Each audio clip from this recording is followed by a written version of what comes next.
Singhania mention रात के 8 बजे आज नेहा और साहिल की शादी की रिसेप्शन पार्टी थी।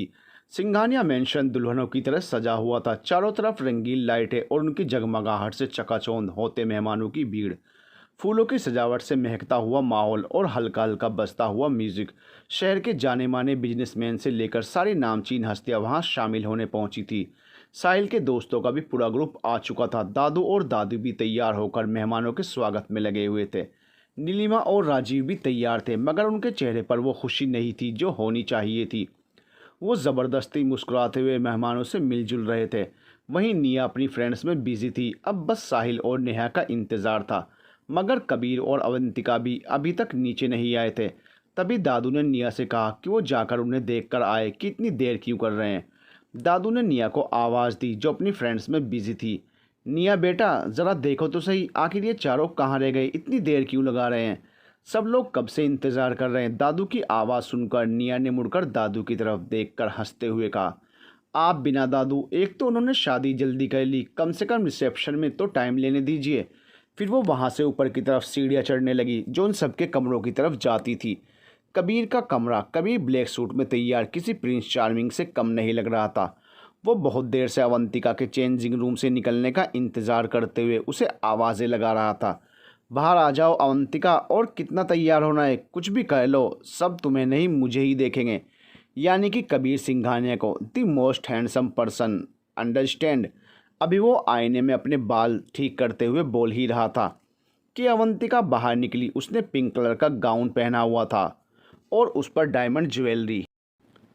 उसके खुले हुए सिल्की चमकदार बाल, लाइट मेकअप, उस पर उसके पिंक ब्लश करते हुए गुलाबी गाल, होंठों पर हल्की मुस्कान। अपने दोनों हाथों से गाउन उठाते हुए वो कबीर की तरफ बढ़ रही थी। वहीं कबीर की नज़रें एक पल के लिए उसके पूरे वजूद पर जैसे ठहर सी गई थी। वो भला की खूबसूरत लग रही थी आज। क्या हुआ, कुछ कमी रह गई है? मेकअप अच्छा नहीं है या मैं अच्छी नहीं लग रही? तुम कुछ कह रहे थे, क्या कुछ हुआ था? वो उससे पूछ रही थी। तभी कबीर अपने ख्यालों से बाहर आ गया जो उसमें कहीं खो गया था। नहीं कुछ नहीं, मैं तो बस कह रहा था कि चलो, सब नीचे इंतज़ार कर रहे हैं। उसने कहते हुए अपना हाथ अवंतिका की तरफ बढ़ाया तो वो उसे देखती रह गई। फिर उसके बढ़ाए हुए हाथ की तरफ देखा और अपना हाथ उसके हाथों में दे दिया, जिस पर कबीर ने मुस्कुराते हुए उसे थाम लिया और कहा, वैसे तो मैं जल्दी किसी की तारीफ़ नहीं करता क्योंकि हर कोई मुझे जचता नहीं, पर आज तुम। वो कहते कहते रुक गया तो अवंतिका ने हैरानी से उसे देखते हुए पूछा, मैं आज क्या? आज तुम ठीक ठाक लग रही हो मिस झांसी की रानी, चलें अब? उसने हंसते हुए कहा और उसका हाथ थामे आगे बढ़ गया। वहीं अवंतिका उसकी बातें सुनकर चिढ़ गई थी। उसे उससे ऐसी ही उम्मीद थी। उसने चलते हुए उससे कहा, तुम कभी नहीं सुधरोगे, इतना गुरूर अच्छा नहीं कबीर। माना कि तुम बहुत अच्छे हो, पर इसका ये मतलब नहीं कि दुनिया में तुमसे अच्छा और खूबसूरत कोई नहीं। कबीर ने उसकी बात सुनकर मुड़कर उसे देखते हुए कहा, दुनिया का तो मुझे नहीं पता, पर मुझे पता है कि आई एम द बेस्ट। और रही बात गुरूर की, तो वो तो उस चांद को भी है जिसमें इतने सारे दाग हैं, और मैं तो बेदाग हूँ, समझी? चलो अब देर हो रही है। उसने कहते हुए उसे ज़ोर से अपनी तरफ खींचा, जिससे अवंतिका गिरते गिरते बची। फिर वो दरवाज़ा खोलते हुए बाहर उसके साथ निकल गया। बाहर निकलते ही उन्हें निया मिल गई, जिसे दादू ने भेजा था। अरे वाह भाभी, आज तो आप गजब ढा रही हैं, बिल्कुल किसी गुलाब की तरह खूबसूरत लग रही हैं। जरा संभल कर कबीर भाई, कोई चुराना नहीं है आपसे। निया ने पहले मुस्कुराते हुए अवंतिका की तारीफ की और फिर हंसते हुए कबीर से कहा। अवंतिका ने तभी अपना हाथ कबीर से छुड़ाते हुए कहा, तारीफ का असली मज़ा तो दूसरों के मुंह से अच्छा लगता है, पर कुछ लोगों को तो बस मियाँ मिट्टू बनने में ही मज़ा आता है, तो हम क्या करें? फिर वो निया से बोली, वैसे तुम्हारा शुक्रिया, तुम भी बहुत प्यारी लग रही हो। अवंतिका इतना कहने के बाद वहाँ से आगे बढ़ गई और कबीर उसके पीछे चल दिया। निया को समझ में आ गया था कि अवंतिका किसकी बात कर रही थी, तो वह हंसते हुए वहां से साहिल के कमरे की तरफ बढ़ गई। साहिल का कमरा, नेहा तैयार हो चुकी थी, मगर ना जाने उसे क्यों अजीब सी कशमकश ने जकड़ रखा था। वो आईने के सामने खड़ी बार बार अपने चेहरे पर आ रहे पसीने को रुमाल से पोंछते हुए चेहरे को गौर से देख रही थी।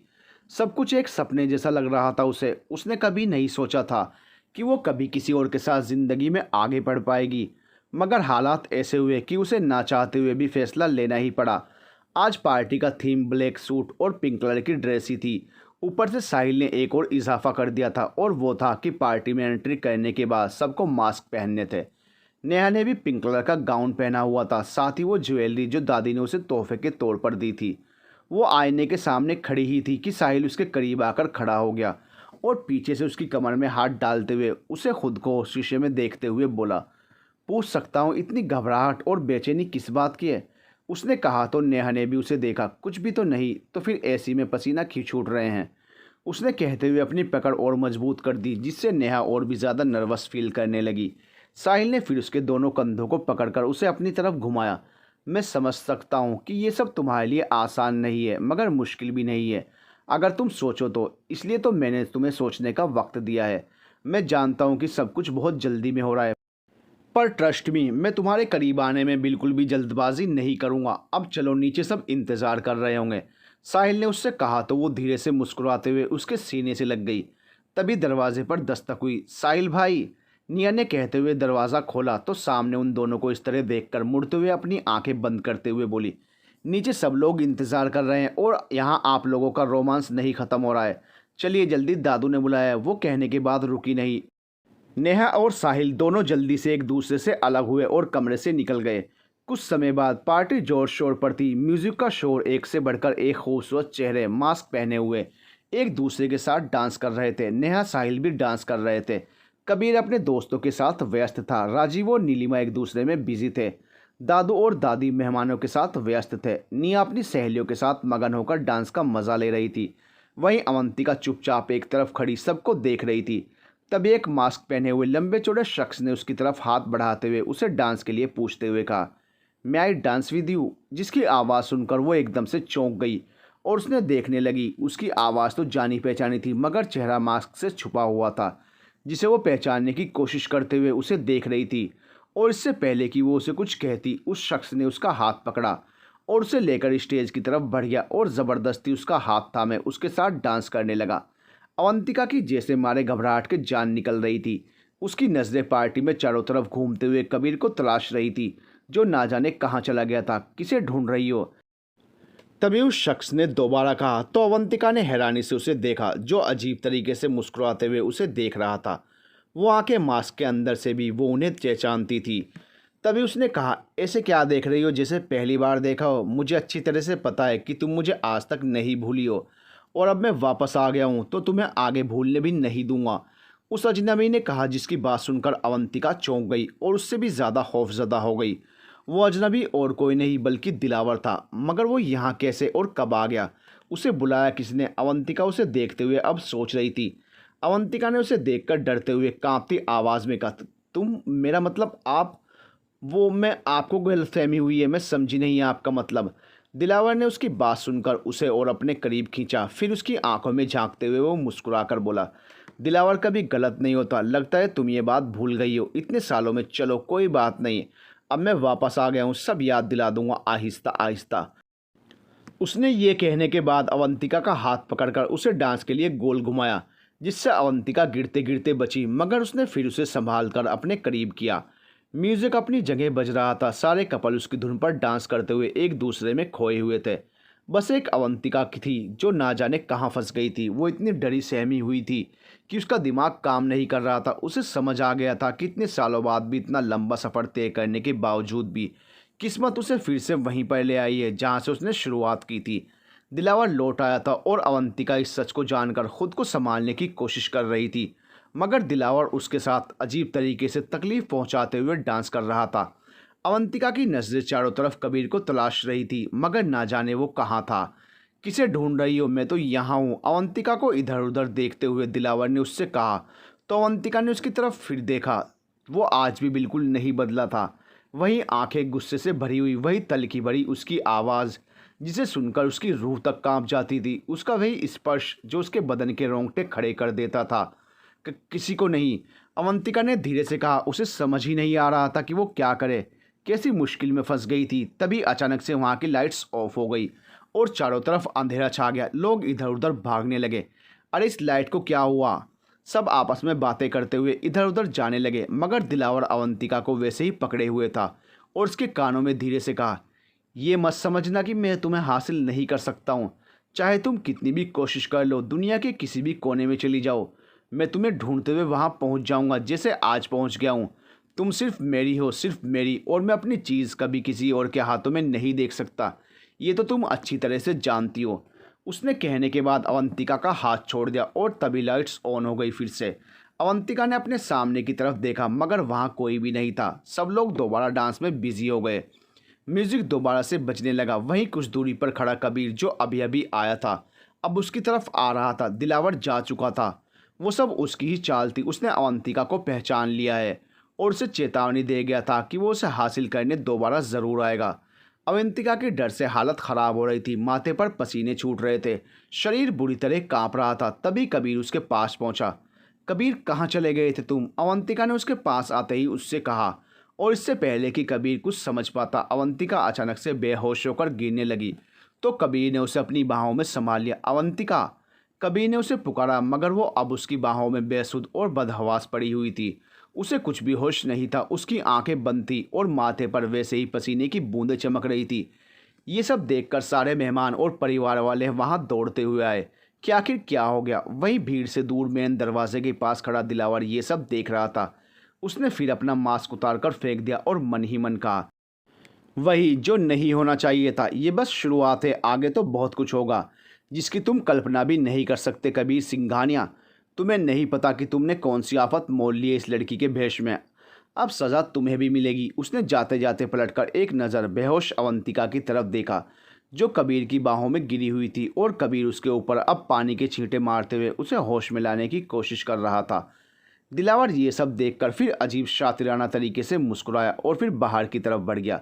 कुछ देर बाद माहौल शांत हो गया। अवंतिका के अचानक से यूं बेहोश होने की वजह से सारे लोग परेशान हो गए थे। पार्टी ख़त्म हो गई थी।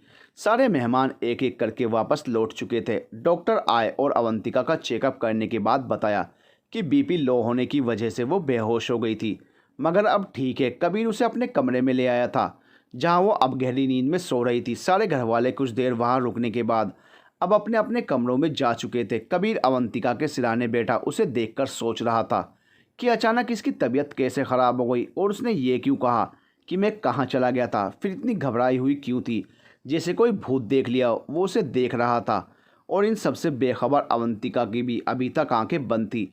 अचानक उसका हाथ अवंतिका के माथे पर पड़ा तो वो चौंक गया। उसने जल्दी से उसके माथे पर अपनी हथेली रख दी और चेक करने लगा। अवंतिका को बहुत तेज़ बुखार था। तुम्हें तो बहुत हाई फीवर है, ये कैसे हो गया? कुछ समय पहले तो तुम बिल्कुल ठीक थी, अचानक से ये सब क्या हो रहा है तुम्हें? उसने कहते हुए जब उसका माथा छुआ तो अवंतिका ने धीरे धीरे अपनी आंखें खोलते हुए उसे देखा। कबीर, मुझे तुम्हें कुछ, अवंतिका ने उसे देखकर कहना चाहा मगर शदीद बुखार की वजह से उसके होंठ कांप रहे थे। आंखें जल रही थी। वो साफ से कबीर का चेहरा भी नहीं देख पा रही थी मगर फिर भी वो जिस हाल में भी थी वो उसकी वजह कबीर को बता देना चाहती थी। आज वो उठने की कोशिश करने लगी तो कबीर ने उसे रोक दिया। रुको, तुम उठो मत, लेटी रहो, मैं थर्मामीटर और मेडिसिन लेकर आता हूँ, कबीर ने उससे कहा और दोबारा उसे बिस्तर पर लेटाते हुए चादर ओढ़ा दी और वहाँ से उठकर सामने कुछ दूरी पर खड़े कबर्ड में कुछ ढूंढने लगा। कुछ समय बाद वो हाथ में थर्मामीटर और मेडिसिन लेकर उसके पास पहुँचा। फिर उसे सहारा देकर उठाया जिसके बाद उसने उसका बुखार चेक किया। ओ माय गॉड, तुम्हें तो 102 फीवर है अवंतिका, कबीर थर्मामीटर चेक करते हुए बोला। हैरानी से अवंतिका की तरफ देखा जो अभी तक ज़बरदस्ती बैठी हुई थी और उसकी हालत गंभीर बनी हुई थी। कबीर ने फिर उसे मेडिसिन और पानी देकर दोबारा सुला दिया और ख़ुद उसके बगल में बैठते हुए उसके माथे पर ठंडी पानी की पट्टियाँ रखने लगा। जिसके बाद अवंतिका को कुछ राहत महसूस हुई तो उसे धीरे धीरे नींद आने लगी मगर दिल में बस एक ही ख्याल आ रहा था कि दिलावर वापस आ रहा है और इस बार वो एक ज़ख्मी शेर की तरह बर्ताव कर रहा था। पता नहीं वो उसके साथ कैसा सलूक करेगा। उसे अपनी नहीं बस कबीर की फिक्र सता रही थी कि बस वो उसे कोई नुकसान न पहुंचाए। उसने अधखुली आंखों से एक बार कबीर की तरफ देखा जो अभी तक उसके माथे पर ठंडे पानी की पट्टियाँ रख रहा था। ऐसा क्या देख रही हो? पता है मुझे कि मैं बहुत अच्छा हूँ। तबीयत ठीक नहीं थी तो पार्टी में क्या कर रही थी तुम? कमरे में आराम करना चाहिए था ना।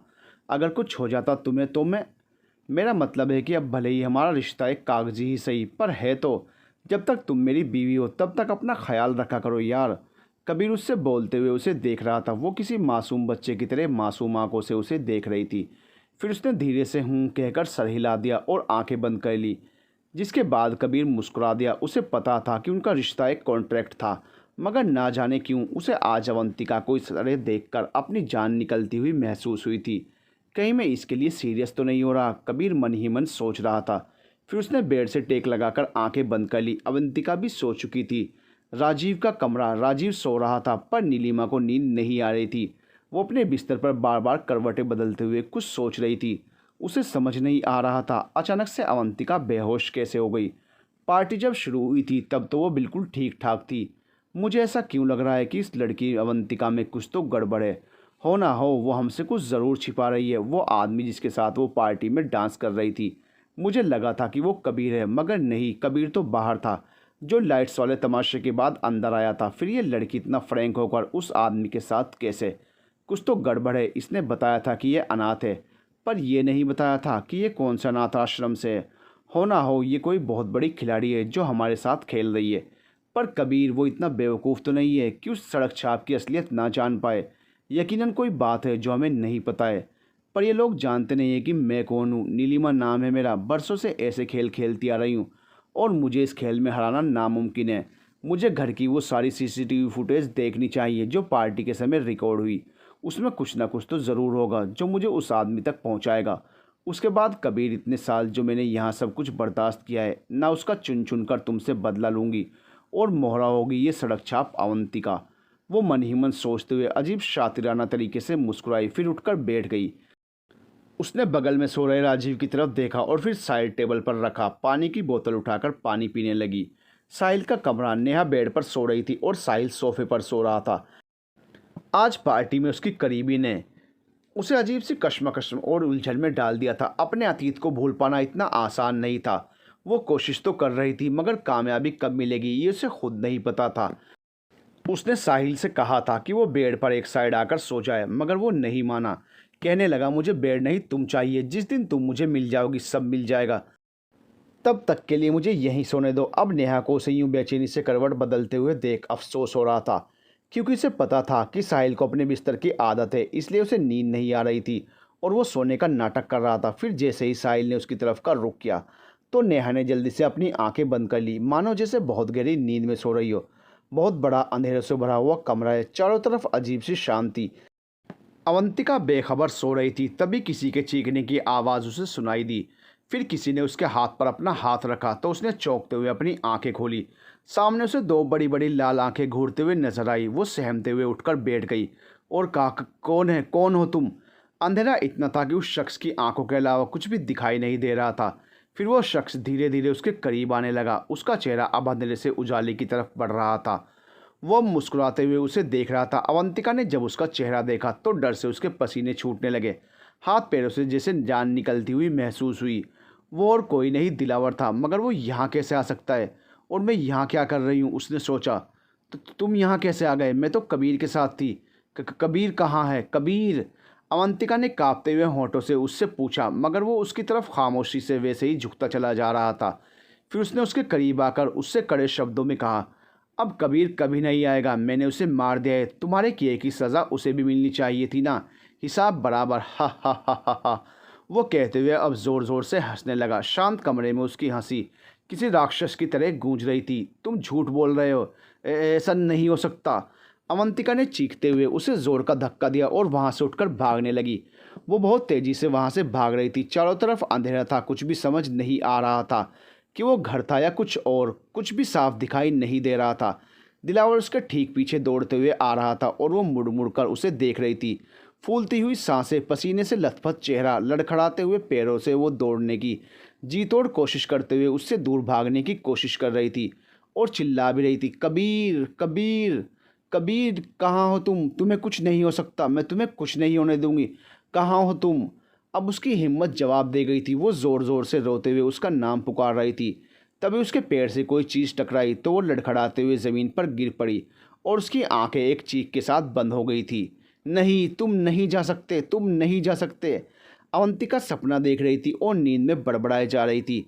तभी कबीर, जो उसके बगल में सो रहा था, अचानक उसकी आंख खुली तो उसने देखा कि वो गहरी नींद में सो रही है, मगर कुछ बोले जा रही है। उसका चेहरा पसीने से लथपथ है, जैसे कोई बहुत बुरा सपना देख रही हो। कबीर ने उसके माथे पर अपनी हथेली रखी और उसे अपने दूसरे हाथ से जगाते हुए कहा, अवंतिका, अवंतिका उठो, क्या हुआ है तुम्हें? कौन कहाँ जा रहा है? Open your eyes. अवंतिका ने उसकी आवाज़ सुनकर जल्दी से नींद से जागते हुए अपनी आंखें खोली। उसे अपने सामने देखकर उसने चैन की सांस ली। कबीर तुम, उसने कहा और जल्दी से उठकर उसके गले लग गई। तुम ठीक हो, शुक्र है भगवान का। वो सपना था, सपना था। तुम ठीक हो, मैं यहाँ हूँ, ये कमरा मेरा है, मैं ठीक हूँ। अवंतिका उसके सीने लगी हुई कहती जा रही थी और साथ ही साथ रो भी रही थी। कबीर हैरान हो रहा था कि ये सब हो क्या रहा है, आखिर वो कल रात से अजीब बिहेव क्यों कर रही है।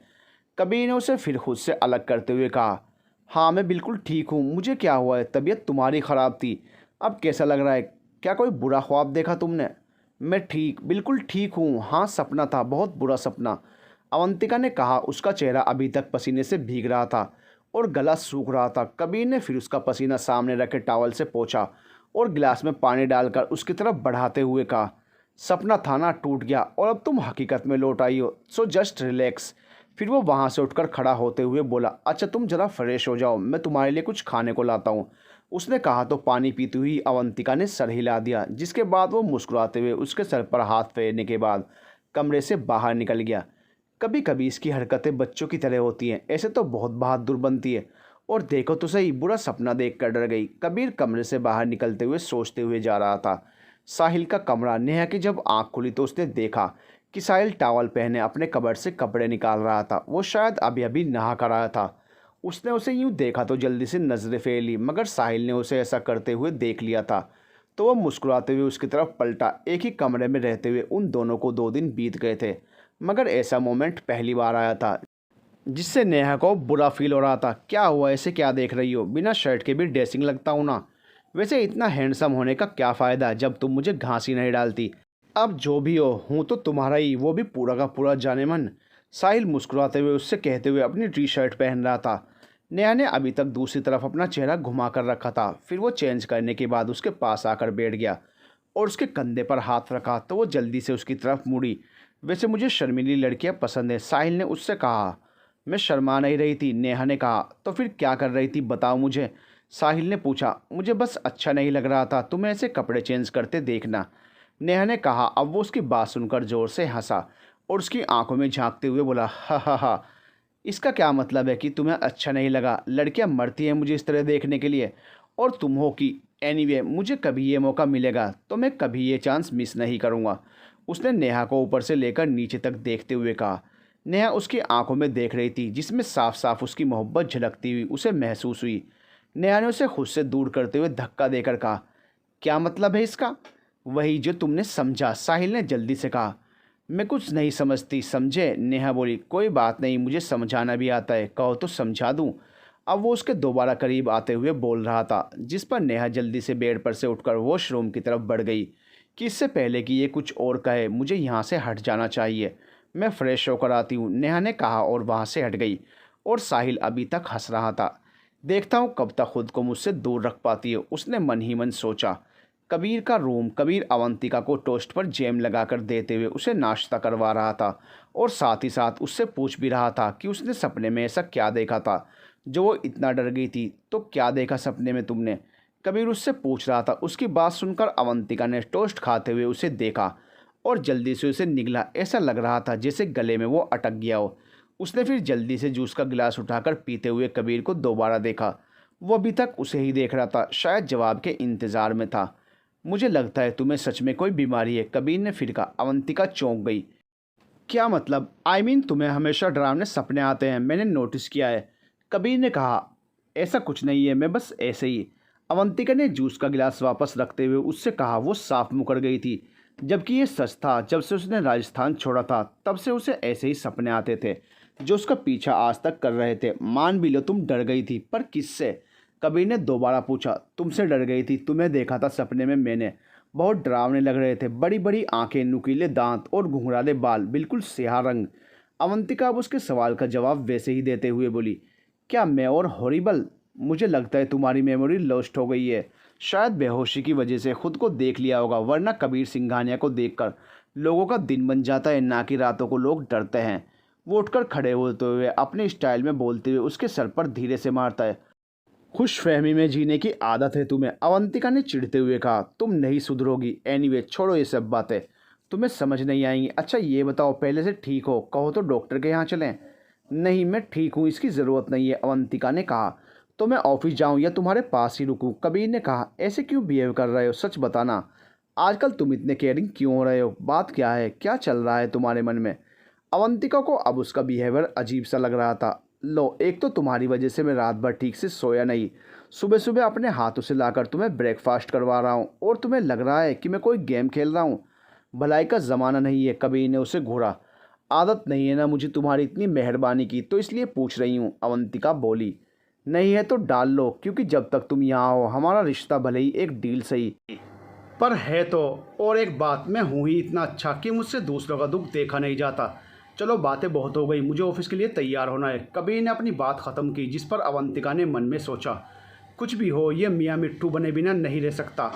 कुछ कहा तुमने? कबर्ड से कपड़े निकालते हुए कबीर ने उससे पूछा, जिस पर अवंतिका नहीं कह दिया तो फिर अपने काम में दोबारा बिजी हो गई। अवंतिका उसे चुपचाप देखते हुए अपना जूस का गिलास दोबारा उठाकर पीने लगी। जो अभी बाकी था, उसे अभी तक उस सपने को याद करते हुए डर और दहशत महसूस हो रही थी, मगर वो कबीर को ये सब नहीं बता सकती थी। सही कहा तुमने, मुझे तुम्हारी आदत लग रही है कबीर, और पता नहीं जब ये आदत छूटेगी तो मैं ज़िंदा रह पाऊंगी या नहीं। वो उसे कब्र से कपड़े निकालते हुए देखकर मन में सोच रही थी। उसने आज तक उसका जितना भी ख्याल रखा था, वो सब उसके लिए बहुत कीमती पल थे, जो उसे हमेशा याद रहने वाले थे। कुछ देर बाद कबीर तैयार होकर ऑफिस चला गया। अवंतिका अपने कमरे में अकेली थी, तभी नेहा उसके पास आई। अवंतिका बेड पर लेटी हुई थी। नेहा को सामने देखकर वो उठकर बैठ गई। तो कैसी तबीयत है अब? नेहा उसके पास बेड के साइड एक चेयर लेकर बैठते हुए उससे उसकी खैरियत पूछते हुए बोली। ठीक हूँ, अब तुम बताओ कैसी हो और कैसी चल रही है लाइफ? अवंतिका ने पूछा। मेरी छोड़ो, अपनी बताओ, क्या हुआ था रात को अचानक तुम बेहोश कैसे हो गई? नेहा ने उसका हाथ अपने हाथों में लेकर पूछा, जिस पर अवंतिका ने उससे कहा, कुछ भी तो नहीं, बताया था ना चक्कर आ गए थे। और वो क्यों आए थे बताओ मुझे। बस आ गए थे यार। तुम मुझसे झूठ बोल रही हो ना? झूठ और मैं नहीं तो? मुझे पता है तुम आजकल अपना बिल्कुल भी ख्याल नहीं रखती हो, इसलिए ऐसा हुआ, नेहा ने उससे कहा। उसके बाद अवंतिका ने कुछ नहीं कहा, बस हूँ कहकर सिर हिलाकर रह गई। वो नेहा को कुछ भी नहीं बताना चाहती थी, क्योंकि अभी अभी तो उसने अपनी ज़िंदगी की नई शुरुआत की है। ऐसे में वो उसे अपना पास्ट लाइफ के बारे में बताकर परेशान नहीं करना चाहती थी कि दिलावर लौट आया है, उसका वो बुरा सपना सच हो गया है। नेहा उसे समझा रही थी कि वो अपना ख्याल रखा करे, वहीं अवंतिका चुपचाप सर झुकाए हामी भर रही थी। नीलिमा, जिसे अवंतिका पर शक हो गया था, वो राजीव के जाते ही गार्ड से कल रात पार्टी की सीसीटीवी कैमरे की फुटेज मंगाकर अपने कमरे में देख रही थी। उसे शक था कि कुछ ना कुछ गड़बड़ तो ज़रूर है इस लड़की के साथ, क्योंकि ऐसे अचानक से बिना किसी वजह के किसी का बीपी लो हो जाना, उसका बेहोश हो जाना, और वो भी वो इंसान जो सुबह से शाम तक बिल्कुल ठीक था, यहाँ तक कि पार्टी में इतना तैयार होकर आने के बाद, इतने अच्छे से डांस करने के बाद फिर बेहोश हो जाना, हैरत की बात है। इट्स नॉट पॉसिबल, कुछ तो बात है जो ये लड़की हमसे छिपा रही है। बस मुझे एक बार वो पता चल जाए, उसके बाद कबीर तुम तो गए। नीलिमा फुटेज देखते हुए मन ही मन सोच रही थी। उसके एक हाथ में रिमोट तो दूसरे हाथ में ड्रिंक का गिलास था। घड़ी में दोपहर के 12 बज रहे थे। वो फुटेज भगा भगा कर देख रही थी। फिर जैसे ही पार्टी का वीडियो स्टार्ट हुआ, उसने जल्दी से वहीं पर बटन दबाकर रोक दिया और देखने लगी। पार्टी जोर शोर पर थी, सब लोग मस्त होकर डांस कर रहे थे। अवंतिका चुपचाप एक जगह पर खड़ी थी, तभी एक आदमी मास्क पहने हुए उसके पास आया। उससे कुछ कहा, जिस पर वो चौंक गई, और इससे पहले कि वो कुछ कहती, वो उसका हाथ पकड़कर अपने साथ ले गया और उसके साथ डांस करने लगा। वो उससे कुछ बोल भी रहा था। डांस के दौरान वो उसके साथ अजीब बिहेव कर रहा था, जैसे उससे बदला लेना चाहता हो। उसे कभी इधर तो कभी उधर फेंकते हुए उसके साथ डांस कर रहा था, जैसे उसे चोट पहुंचाना चाहता हो। वीडियो देख नीलिमा की आंखें खुली की खुली रह गई। उसे समझ नहीं आ रहा था कि वो आदमी उसके साथ ऐसे क्यों डांस कर रहा है और उसे अजीब तरह से टच कर रहा है, जिससे अवंतिका सहम रही है। और उससे भी अजीब बात थी कि अवंतिका ने किसी को बताया क्यों नहीं, बुलाया क्यों नहीं। उस आदमी को ऐसा कैसे करने दिया उसने, कुछ समझ नहीं आ रहा है। आखिर ये अजनबी है कौन और किसी ने इसे देखा क्यों नहीं ऐसा करते हुए। ओह, हो सकता है कि मेरी तरह सबको लगा होगा कबीर है, क्योंकि उसने कबीर से मिलता जुलता ही सूट पहन रखा था। पर वो लड़की अवंतिका, उसने किसी को क्यों नहीं बताया कि वो आदमी उसके साथ बदतमीज़ी कर रहा है। ऐसे तो बहुत ड्रामे करती है। वो उससे आखिर बोल क्या रहा था? कहीं ये उसका एक्स बॉयफ्रेंड तो नहीं, इसने उसे छोड़ दिया हो और वो अचानक उसकी शादी कबीर से होने की बात जानकर उससे बदला लेने आया हो। पर इसका चेहरा जो मास्क के पीछे छिपा है, जब तक उसे देखूंगी नहीं कैसे पता चलेगा कि वो कौन है। और कहाँ ढूंढूंगी उसे, नीलिमा ने खुद से कहते हुए फुटेज देखते हुए अपने हाथ में लिया गिलास बिस्तर पर पटक दिया और गिलास में दोबारा ड्रिंक डालते हुए उसे पीने लगी। फिर कुछ सोचते हुए उसने अपना फ़ोन उठाया और किसी को कॉल करने लगी। रिंग जा रही थी तभी किसी ने दूसरी तरफ से फ़ोन उठाया और हेलो मैम कहा। मुझे कल से लेकर शाम तक की सारी सीसीटीवी फुटेज चाहिए। अब जब पार्टी शुरू हुई थी और मेहमान अंदर आ रहे थे, समझ गए? नीलिमा ने कहा, समझ गया मैम। गार्ड ने दूसरी तरफ से कहा, और एक बात, इस बारे में बड़े साहब या कबीर को किसी को भी पता नहीं चलना चाहिए कि मैंने सीसीटीवी फुटेज मंगाई है देखने के लिए, ओके? नीलिमा ने फिर कहा। वो फ़ोन पर बात कर रही थी मगर उसकी नज़रें अभी भी टीवी की स्क्रीन पर उस आदमी और अवंतिका की पिक्चर पर टिकी हुई थी जिसे उसने पॉज कर रखा था। ओके मैम, पर आप ये सब क्यों कह रही हैं? कोई बात है क्या? अचानक गार्ड ने पूछ लिया तो नीलिमा को उसकी बातें सुनकर तेज़ गुस्सा आया। उसने कहा, अपने काम से काम रखो, जितना कहा है उतना करो। क्या है और क्यों है वो मैं देख लूँगी। बस ये बात मेरे और तुम्हारे बीच से कहीं नहीं जानी चाहिए, वरना तुम्हें मैं कहीं और पहुंचा दूंगी, अंडरस्टैंड? नीलिमा ने उसके बाद फ़ोन साइड में पटक दिया। ये आजकल के स्टाफ बिना उल्टे ही सवाल करने लगते हैं, उसने मन ही मन बड़बड़ाते हुए कहा और दोबारा ड्रिंक पीते हुए टीवी देखने लगी। अवंतिका पहले से बेहतर फील कर रही थी। दादू और दादी बहुत देर उसके पास आकर बैठे थे, उसकी तबीयत को पूछ रहे थे, उससे बातें कर रहे थे तो उसे कुछ अच्छा लगा। परिवार क्या होता है उसे यहाँ आने के बाद ही इसका एहसास हुआ था, और प्यार क्या होता है ये उसे कबीर ने समझाया था। भले ही उनकी शादी एक डील थी, भले ही कबीर और उसके बीच हस्बैंड और वाइफ जैसा कुछ नहीं था, पर जो भी था उससे भी कहीं ज़्यादा उसके लिए मायने रखता था। ये सच था कि अब वो कबीर को धीरे धीरे चाहने लगी थी। उसे उसकी आदत हो रही थी, उसे देखे बिना चैन नहीं मिलता था और उससे दूर जाने के ख्याल से ही उसकी जान निकल जाती थी। पर जाना तो पड़ेगा, और उससे पहले क्या क्या होना था इन सब से वो बेखबर थी। दादू और दादी ने उसे कमरे में ही आराम करने को कहा था। कमरे में लगातार सोने की वजह से उसे घुटन महसूस हो रही थी, तो वो अपनी बालकनी में आकर खड़ी हो गई, जहाँ से उसे घर के चारों तरफ गार्डन में लगे हरे बड़े पेड़ पौधे नजर आ रहे थे। दोपहर का वक्त था मगर आसमान में काले काले बादल छाए हुए थे। शायद शाम तक बारिश होने वाली थी। ठंडी हवाएं जब उसके चेहरे को छू रही थी तो उसे अजीब सी ठंडक और सुकून का एहसास हो रहा था। उसने नेवी ब्लू कलर का नाइट सूट पहन रखा था। उसके खुले बाल हवा में उड़ रहे थे जिन्हें वो बार बार अपने चेहरे से हटा रही थी। उसे कल रात की सारी बातें याद आ रही थी जब कबीर ने उसका इतना ख्याल रखा था। रात भर उसके सिरहाने बैठकर उसके माथे पर ठंडे पानी की पट्टियाँ रखी थी। सोचते हुए वो मुस्कुराई। तुम सच में बहुत अच्छे हो कबीर, बस दिखाते नहीं हो, उसने मन में कहा। तभी फ़ोन की रिंग की आवाज़ सुनाई दी जो बेड पर रखा हुआ था। वो आवाज़ सुनकर वापस कमरे में आई और फ़ोन बेड पर से उठाया। नंबर देखा तो कबीर की कॉल आ रही थी, जिसे देखकर वो फिर से मुस्कुराई और रिसीव करते हुए हेलो कहा। हेलो? हेलो को छोड़ो, ये बताओ तुम ठीक हो, कोई प्रॉब्लम तो नहीं है अब? नहीं कबीर, मैं ठीक हूँ। तुम कुछ ज़्यादा ही फिक्र कर रहे हो। फिक्र तो होगी ना, आखिर तुम मेरी बीवी हो। अच्छा लंच किया तुमने? सुनो, अभी तक तो नहीं किया। क्यों? कुक से कहना तुम्हारे लिए कुछ लाइट बना दे, सूप वगैरह। ओके? सूप? कबीर मुझे ये सब नहीं पसंद है, मैं कोई मरीज़ थोड़ा ही ना हूँ। अभी तो हो, और जो मैंने कहा है तुम वही खाओगी, समझी? जब तक बिल्कुल ठीक नहीं हो जाती तब तक। अच्छा सुनो, मुझे बहुत काम है, बाद में करता हूँ, उसने कहने के बाद फ़ोन काट दिया। उफ, ये कबीर भी ना कुछ ज़्यादा ही हुक्म चला रहा है मुझ पर। खैर जो भी हो, मुझे उसकी हर हुकूमत कबूल है। अवंतिका फ़ोन रखते हुए मन ही मन मुस्कुराते हुए फ़ोन रखने लगी। तभी फिर से फ़ोन की घंटी बजी। उसे लगा कि कबीर होगा तो उसने जल्दी से बिना नंबर देखे कॉल रिसीव करते हुए हेलो कहा। हेलो कबीर, हाँ बाबा, तुमने जो कहा है मैं वही खाऊंगी पक्का, वो अपने में ही मगन होकर बोली। तभी दूसरी तरफ की आवाज़ सुनकर वो चौंक गई। दूसरी तरफ कबीर नहीं बल्कि दिलावर था। उसकी पसंद का इतना ख्याल, और हमें मरने के लिए छोड़ दिया तुमने? दूसरी तरफ से दिलावर चीखते हुए बोला, जिसकी चीख से अवंतिका कांप गई। कौन? तुम्हें मेरा नंबर कहाँ से मिला? अवंतिका ने डरते डरते पूछा। जब हम तुम्हें ढूंढ सकते हैं तो ये तो सिर्फ एक नंबर है हमारी जान। हमने कल रात वहाँ से आने के बाद बहुत सोचा, पूरी रात सो नहीं पाए। क्या करें, तुमसे मोहब्बत जो करते हैं।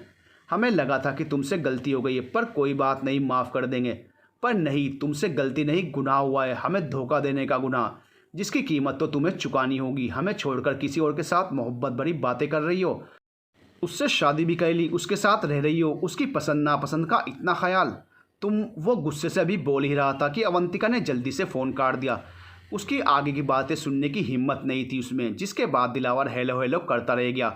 उसने दोबारा कॉल लगाई पर अवंतिका ने फ़ोन नहीं उठाया। उसकी लगातार कई दफ़ा कॉल आई मगर वो स्क्रीन पर नंबर देखकर छोड़ दे रही थी। फ़ोन काटने से तुम मुझसे बच नहीं सकती हो, दिलावर ने दूसरी तरफ फ़ोन पटकते हुए गुस्से से कहा। इधर अवंतिका की डर से हालत ख़राब हो रही थी, शरीर में से जान निकल रही थी, हाथ पैर बर्फ़ की तरह ठंडे पड़ रहे थे, चेहरा पसीने से भीग रहा था जिसे वो बार बार अपने हाथों से रगड़कर साफ कर रही थी। ऐसा कैसे हो सकता है? उसके पास मेरा नंबर भी है, जल्दी से सब डिलीट कर देती हूँ। अगर कबीर ने देख लिया तो क्या होगा? पर नंबर डिलीट करने से क्या होगा? अगर उसने कबीर को सच बता दिया तो क्या होगा?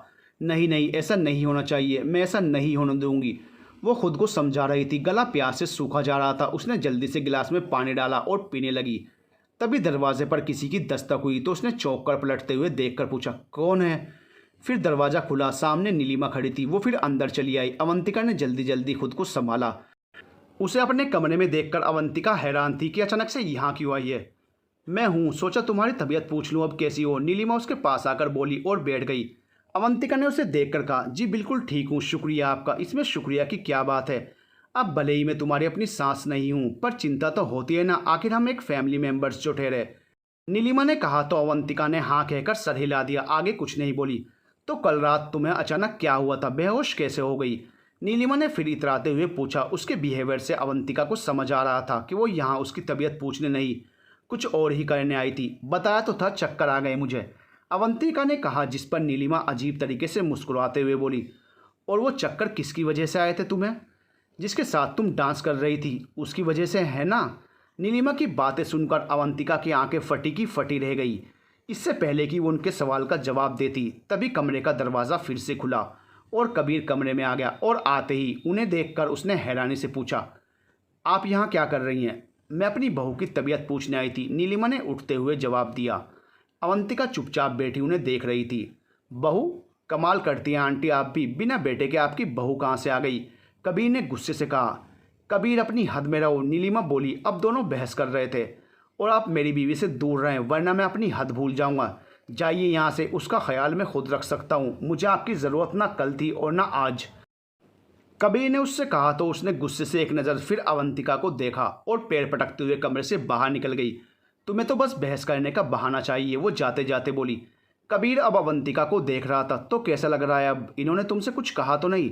और फ़ोन क्यों नहीं उठा रही थी? कबीर ने अवंतिका की तरफ बढ़ते हुए कहा तो उसे याद आया कि उसने फ़ोन साइलेंट कर दिया था। वो आगे कुछ कहती तब तक कबीर उसके पास आकर बैठ गया।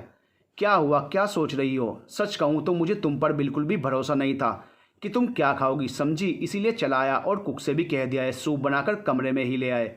आज साथ में लंच करते हैं, कबीर ने कहा तो अवंतिका हम बोली और सोच रही थी कि उसे क्या बताए कि वो बिल्कुल भी ठीक नहीं है। उसका दिल चाह रहा था कि वो कबीर के गले लग जाए, उसमें कहीं छिप जाए जहाँ से दिलावर से कभी तलाश न कर पाए। नेहा अपने कमरे में ड्रेसिंग टेबल के आईने के सामने खड़ी तैयार हो रही थी। आज साहिल उसे अपनी किसी दोस्त के यहाँ लेकर जाने वाला था तो उसने कहा था कि शाम को तैयार रहना। घड़ी में 7 बजने वाले थे। साहिल किसी काम से बाहर गया हुआ था, बस थोड़ी देर में वो आने ही वाला था। नेहा डार्क चॉकलेट कलर की ड्रेस पहने हल्का मेकअप करते हुए खुद को देख रही थी। उसे पता नहीं कि ये सब उसे क्यों अजीब सा लग रहा था। उसे पता था कि साहिल के सामने वो भले ही छोटी लगती हो मगर थी तो उससे उम्र में बड़ी और इसलिए वो उसके साथ वहाँ नहीं जाना चाहती थी। मगर साहिल ये सब नहीं समझता था। उसने उससे साथ चलने को कहा था। वहाँ उसके और भी दोस्त आने वाले थे जो नेहा से मिलना चाहते थे। शादी इतनी जल्दबाजी में हुई थी कि वो लोग वहाँ आ नहीं पाए थे तो बस सबको उससे मिलना था। नेहा का अंदर से बिल्कुल भी मन नहीं था। वो खुद को ज़बरदस्ती तैयार करते हुए आखिरी बार टेबल पर से लिपस्टिक उठाकर अपने होठों पर लगाने लगी। रेड लिपस्टिक, न जाने कितने दिनों बाद उसने ये कलर छुआ था। अपने पहले हस्बैंड के जाने के बाद तो उसने जैसे रंगों से नाता ही तोड़ लिया था। हमेशा हल्के रंग के कपड़े पहनती थी और मेकअप तो दूर की बात थी। एक अकेली औरत का समाज में रहना कितना मुश्किल था ये बस वो ही जान सकती थी जिसने ये सब झेला हो। वो अभी इन सब को याद करते हुए सोच ही रही थी कि दरवाज़ा खुला और साहिल अंदर आया। नेहा ने पलटकर उसे देखा। वो पसीने से भीगा हुआ था। उसके सिल्की बाल बिखरे हुए उसकी पेशानी पर झूल रहे थे। पसीने से लथपथ उसका चेहरा चमक रहा था। इसमें कोई शक नहीं था कि वो इस वक्त कितना खूबसूरत लग रहा था। एक पल के लिए नेहा का उसके ऊपर से नज़र हटाना मुश्किल हो गया मगर वो फिर आईने की तरफ मुड़ गई। साहिल ने आते ही उससे कहा, तैयार हो गई तुम? उसने अपने हाथ में लिए कैरी बैग्स बेड पर रख दिए और नेहा की तरफ बढ़ गया। नेहा उसे आईने में खुद की तरफ आते हुए देख रही थी। तभी साहिल उसके पीछे आकर खड़ा हो गया और उसे अपने दोनों हाथों से पकड़ते हुए उसे पीछे से गले लगाते हुए अपनी ठुड्डी उसके कंधे पर रखते हुए उसे आईने में देखकर मुस्कुराते हुए बोला, आज तो तुम कुछ ज़्यादा ही प्यारी लग रही हो। सच बताना कोई वर्डर वर्डर करने का इरादा तो नहीं है? उसकी बात सुनकर नेहा का दिल जोरों से धड़का। वो उसके बिल्कुल करीब खड़ा था और उसकी सांसें उसके गर्दन को चूमते हुए उसे अजीब से एहसासों में मुब्तला कर रही थी। क्या मतलब? नेहा ने पूछा। वो उसे अभी तक आईने में ही देख रही थी। To be continued.